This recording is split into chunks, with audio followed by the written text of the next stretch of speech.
کمرے کی کھڑکی سے شام کی نرم دھوپ اندر آ رہی تھی۔ کشمالا سفید لباس میں ملبوس اپنے بستر پر نیند دراز کان میں ایئر فون لگائے مسکراہٹ دبائے فون پر بات کر رہی تھی۔ کشمالا، سنو، بہت جلد مما اور ڈیڈ تمہارے گھر آنے والے ہیں، عائد دوسری جانب سے کہتا ہے۔ واقعی؟ مگر اتنی جلدی؟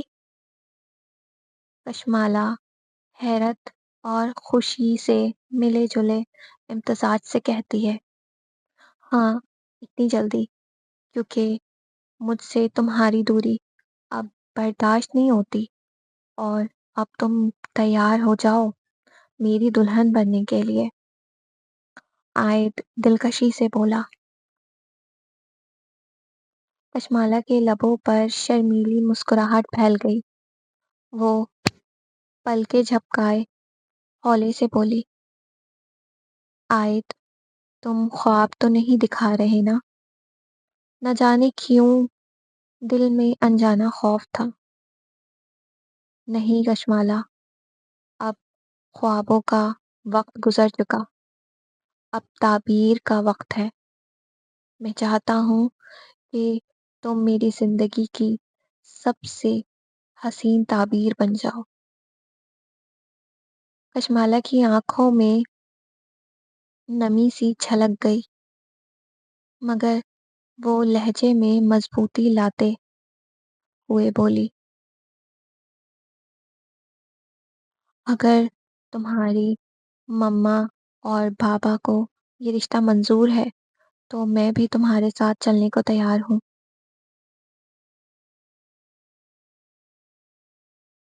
کشمالا نے فیصلہ کن انداز میں کہا، بس اتنا سننا تھا، اب دل کو قرار آ گیا ہے، اب انتظار کرو اس دن کا جب تم مسز عائد کہلاؤ گی۔ فون بند ہونے سے پہلے دونوں کی ہنسی گونجتی ہے، ایک نئی شروعات کی نوید کے ساتھ۔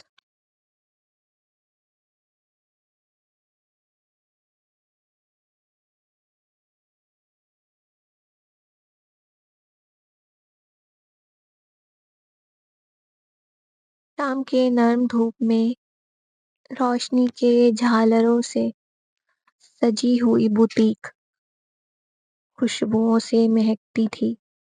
شیشے کے دروازے پر سنہری حروف سے لکھا تھا، اندلپ وارڈروب۔ باہر ریڈ کارپیٹ بچھا تھا، اندر ہر طرف سفید اور گلابی پھولوں کی آرائش کی گئی تھی۔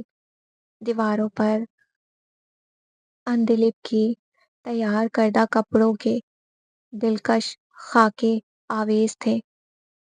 ہال خوشبودار اور روشنی سے جگمگا رہا تھا۔ اندلپ ہلکے گلابی رنگ کے نفیس لباس میں نہایت خوبصورت لگ رہی تھی۔ اس کے چہرے پر خوشی اور گھبراہٹ کا حسین امتزاج تھا۔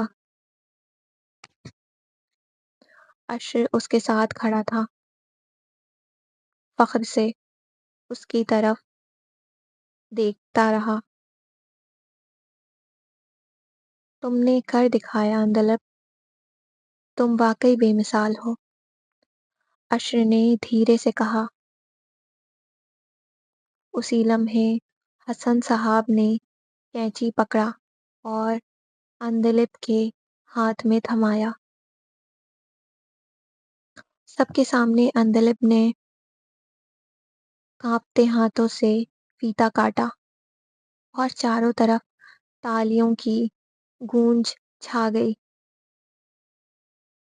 ریحانہ بیگم اور حسن صاحب کی آنکھیں خوشی اور جذبات کی نمی سے لبریز تھیں۔ برسوں کے صبر اور آزمائش کے بعد آج ان کی بیٹی کا چہرہ حقیقتاً مسکراتا دکھائی دیا تھا۔ مندلپ کی آنکھوں میں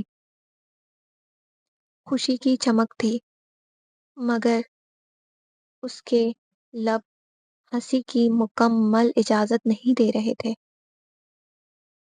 وہ خوش ضرور تھی، بے حد خوش، لیکن جیسے دل اب بھی یقین کی دہلیز پر کھڑا ہو، جیسے یہ سب خواب ہو اور وہ پلک جھپکنے سے پہلے ہر منظر کو اپنی روح میں قید کر لینا چاہتی ہو۔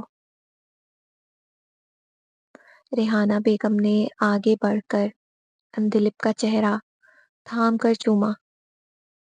میری بچی، آج تو سچ میں مکمل لگ رہی ہے۔ حسن صاحب نے سر آسمان کی طرف اٹھا کر نم آنکھوں سے شکر ادا کیا۔ یا رب، آج کے دن کے لیے ہی تو برسوں سے دعائیں مانگی تھیں۔ اندلپ خاموشی سے سب سن رہی تھی، لیکن اس کے دل کی دنیا شور مچا رہی تھی۔ ایک خاموش سی جیت، ایک مکمل ہوتی خوشی، اور ایک ادھورے خواب کا تعبیر بن جانا۔ یہ صرف ایک بوتیک نہیں، میرے خواب کی تعبیر ہے، اندلپ نے میڈیا سے کہا۔ میں چاہتی ہوں ہر وہ لڑکی جو خود کو کمزور سمجھے، وہ جانے کا حوصلہ ہو تو معذوری بھی ہار جاتی ہے۔ رپورٹر اندلپ صاحبہ، آپ معذور ہوتے ہوئے اس مقام تک کیسے پہنچی؟ کوئی پیغام دینا چاہیں گی ان لڑکیوں کے لیے جو زندگی سے ہار چکی ہیں؟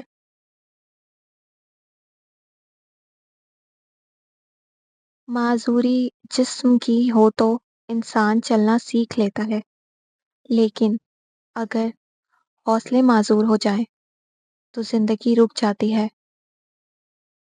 میں ہر اس لڑکی سے کہنا چاہتی ہوں جو خود کو کمزور سمجھتی ہے کہ تم وہ چراغ ہو جو تھوڑی سی ہوا سے نہیں بجھتا بلکہ اندھیرے میں روشنی بکھیرتا ہے۔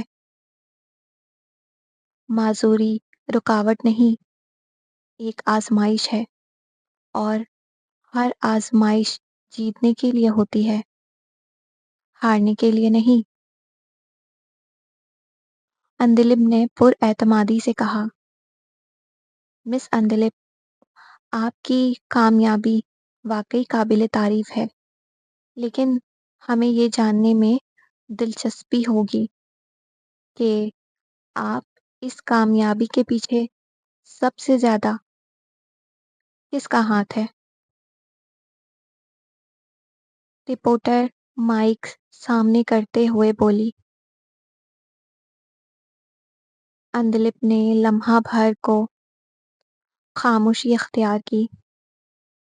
اس کی نظریں سامنے کھڑے عرش پر پڑی، پھر حسن صاحب کی طرف، اور آخر میں آسمان کی طرف دیکھتے ہوئے اس کے ہونٹوں پر ایک پرسکون مسکراہٹ آئی۔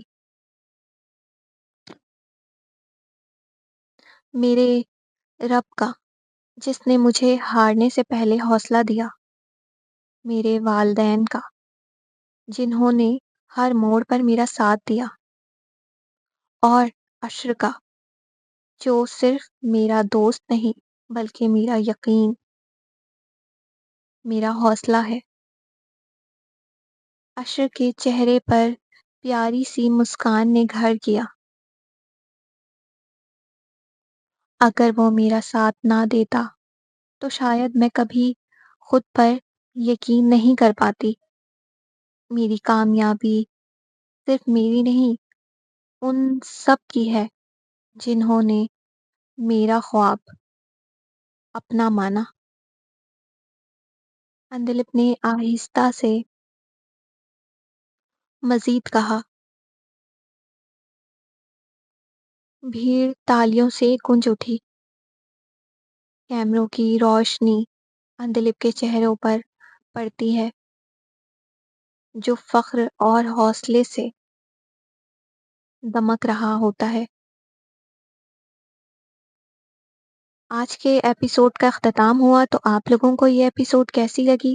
اپنی رائے کا اظہار کامنٹ سیکشن میں ضرور دیجیے گا۔ میں انتظار کروں گی، آپ لوگوں کے پیارے پیارے کامنٹ کا انتظار رہتا ہے مجھے۔ تو ملتے ہیں اب نئے ایپیسوڈ کے ساتھ۔ اپنا بہت زیادہ خیال رکھیے گا۔ جمعہ مبارک۔ اللہ حافظ۔